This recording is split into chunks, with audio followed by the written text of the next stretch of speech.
Hello everybody and welcome to another episode of Mediocre How-To, where I help you do things really averagely because the shops are closed and we probably shouldn't leave the house.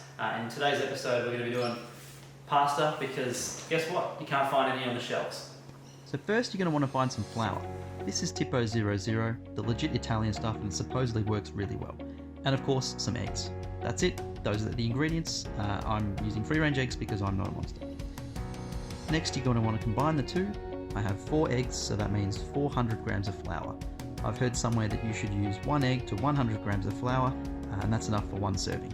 No idea how scientific it is. I mean, eggs come in all shapes and sizes, so to me it just sounds like a dangerous game.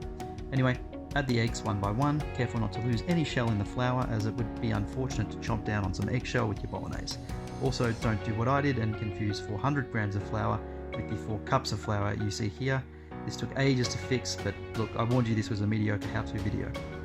Next, you're going to want to mix the eggs and the flour together with a fork or a spoon, just like this. It's easy to do it with a fork early so your hands don't get as sticky later on when you're kneading the dough. Once it's solid enough, you can get your fingers in there and really sort of start to combine it together, a bit like this.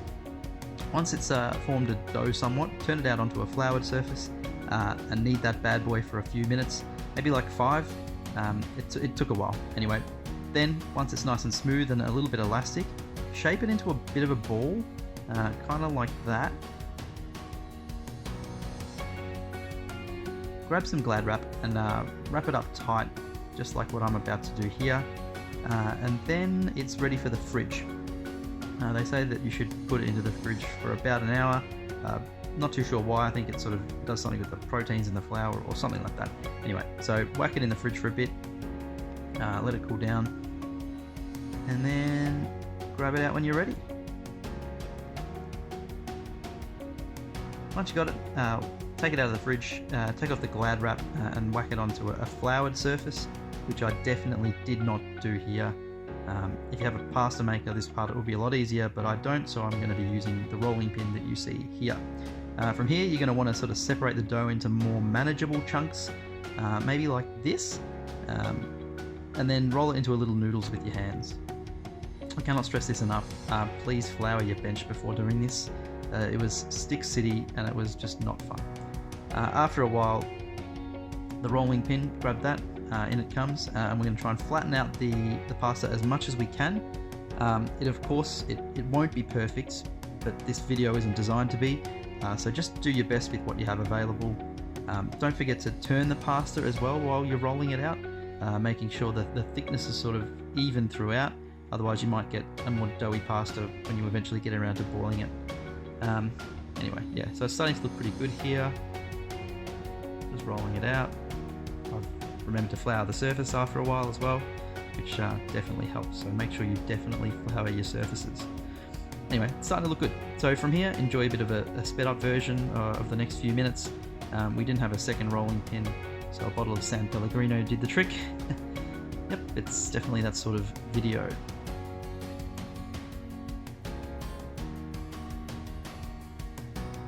Keep flouring your surface as well. It does stick to the pasta, and the pasta then sticks to the bench, so if you keep flour on the surface it should help a lot. Anyway, after a while you should have this, long wide strips of pasta. I'm going to make pappardelle, which is a thickly cut noodle, not because I wanted to, but because it's all I could really do with what I had on hand. So here's me making all of the Italians at home faint with rage. You can then hang your pasta to dry, and yes, that is a clothes horse, it worked really well.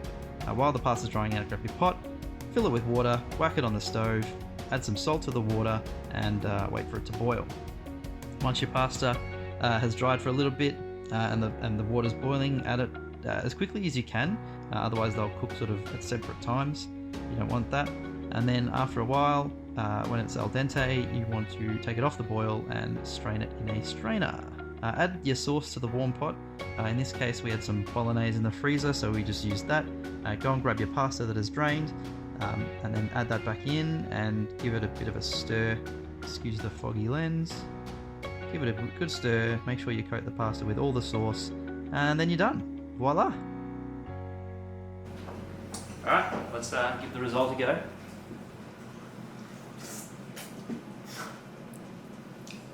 pretty bloody good. Pretty happy with that, but geez, not worth the fucking effort.